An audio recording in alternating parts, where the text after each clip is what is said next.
नमस्कार दोस्तों, फिर से स्वागत है आपका अपने यूट्यूब चैनल शुभांश क्लास में। हम लेकर आए मध्य प्रदेश बोर्ड अभ्यास प्रश्न पत्र 2022-23 कक्षा 10वीं, विषय आपका गणित, set number B. Set B के पेपर का फुल सॉल्यूशन लेकर आए, तो वीडियो को पूरा देखिएगा। यदि आपने सेट ए, सेट सी और सेट डी ना देखा हो तो हमारे चैनल पर आकर देख लीजिए। हमने आपके कक्षा 10वीं के सभी चारों सेटों का फुल सॉल्यूशन कर रखा है। तो पहले सेट बी का सॉल्यूशन देख लीजिए। सही विकल्प चुनिए। तो पहला है पांच संख्याओं 5 और 10 का महत्तम समापवर्तक है। तो राइट आंसर क्या है हमारा? 5 और 10 का महत्तम समापवर्तक क्या है? ऑप्शन दिया गया 0, 1, 5 और 10। तो राइट आंसर क्या हो जाएगा? 5। इसके बाद नेक्स्ट क्वेश्चन है, यदि किसी द्विघात बहुपद A x square B x plus C के अल्फा बीटा शून्यांक हो तो अल्फा प्लस बीटा क्या होता है? माइनस का बी अपॉन ए होता है। तो राइट आंसर क्या हो जाएगा इसका? बी अपॉन ए। तो राइट आंसर क्या हो जाएगा? ऑप्शन सी राइट हो जाएगा, बी अपॉन ए। इसके बाद नेक्स्ट है, रैखिक समीकरण युग्म A x B one Y plus C बराबर 0, A two x B two Y C two बराबर में कोई हल नहीं होने पर शर्त है। तो क्या शर्त है?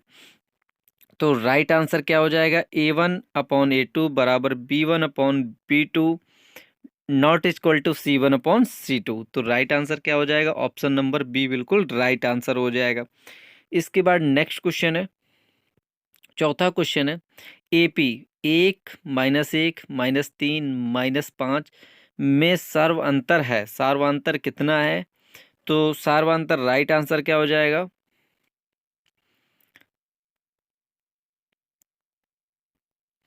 -2, 2, 0 और 4। तो इसका राइट आंसर क्या हो जाएगा?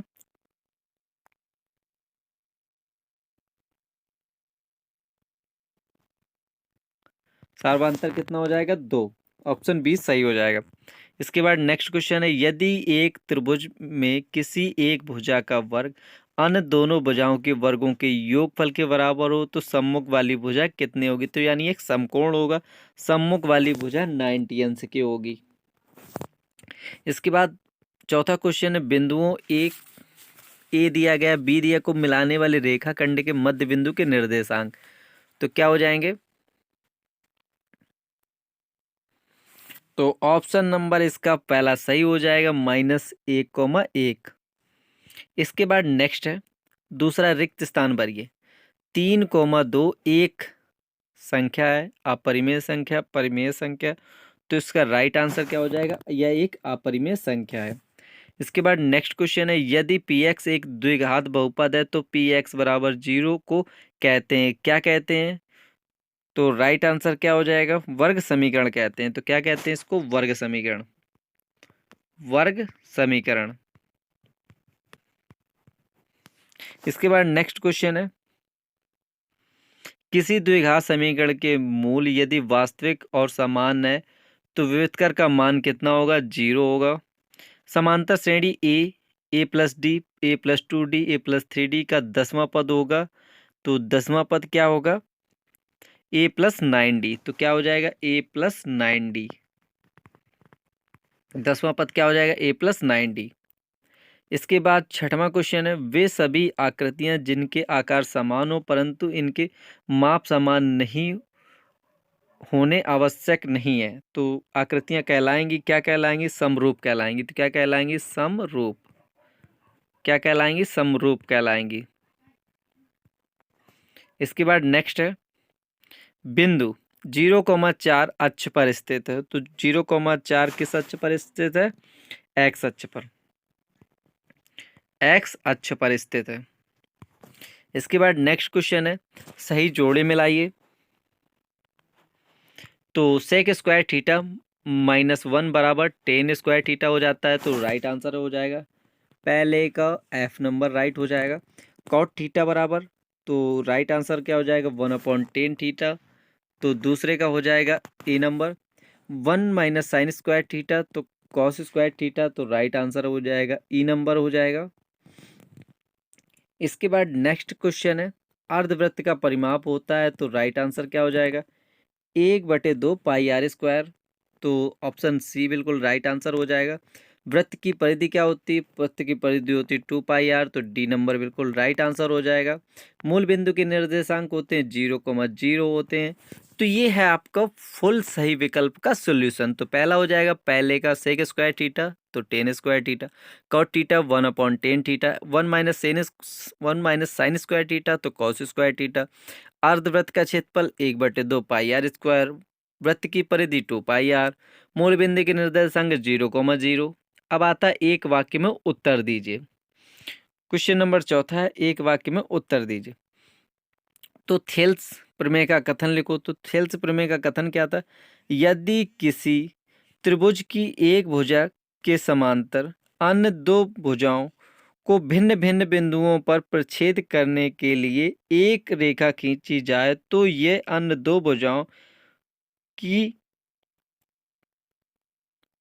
एक अनुपात में विभक्त हो जाती हैं। तो ये दोनों भुजाएं क्या होती हैं? एक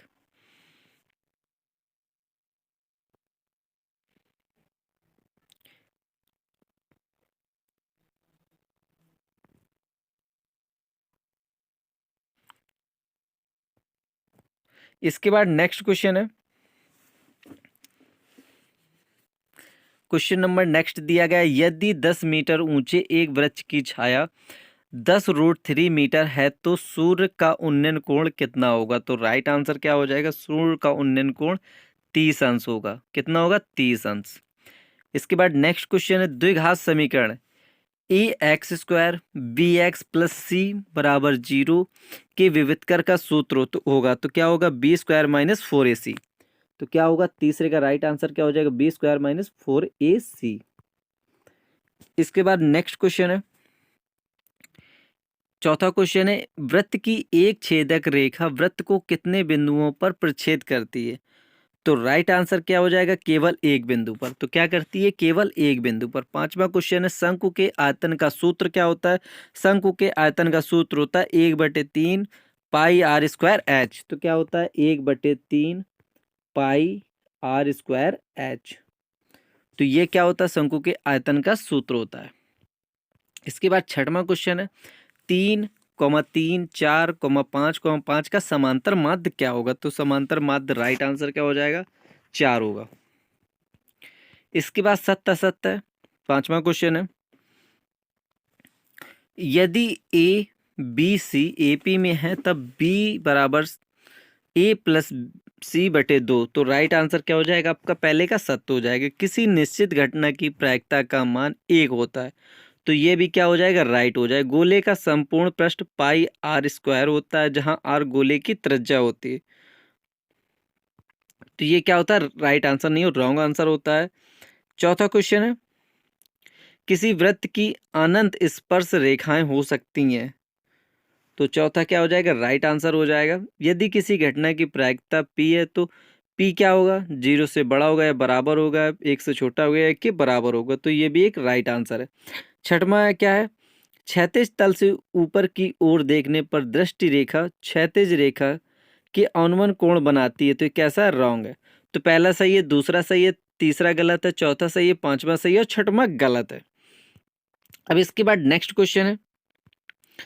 तो नेक्स्ट क्वेश्चन नंबर छठवां है, SCF 306 और 657 बराबर 9 दिया है, LCM ज्ञात करना है। तो हमें SCF दिया है, LCM ज्ञात करना है। तो हमारा सूत्र होता है, दो संख्याओं का SCF और LCM जब निकालते हैं तो पहली संख्या गुणे दूसरी संख्या 657 बराबर LCM गुणे SCM। तो हमें LCM निकालना है और SCM दिया गया है 9। तो क्या करेंगे? 9 का भाग दे देंगे इनमें और LCM निकल आएगा। तो इसको हल करने ला है आपको 306 गुणे 557 भागे 9, जो आएगा वो LCM आ जाएगा। इसके बाद नेक्स्ट क्वेश्चन है आपका सातवां क्वेश्चन है, संख्या 7429 को अभाज्य गुणनखंडों के गुणनफल के रूप में व्यक्त कीजिए। तो इसके अभाज्य गुणनखंड करने तो क्या हो जाएगा? 17, 19 और 23। तो क्या हो जाएंगे? 17, 19 और 23। तो इसके अभाज्य गुणनखंड कौन कौन से हो गए? 17, 19 और 23। ये यदि आपका इनका पीडीएफ सॉल्यूशन पाना चाहते हो, क्योंकि ये सारे लॉन्ग क्वेश्चन है, इनको पीडीएफ के सॉल्यूशन की जरूरत पड़ेगी। यदि आप इन सभी का पीडीएफ सॉल्यूशन पाना चाहते हैं सभी लॉन्ग क्वेश्चनों को, तो आपको गूगल पर जाना है और सर्च करना है subhansclasses.com। जब आप गूगल पर जाएंगे वहां पर लिखेंगे subhansclasses.com, subhansclasses CLASSES.com।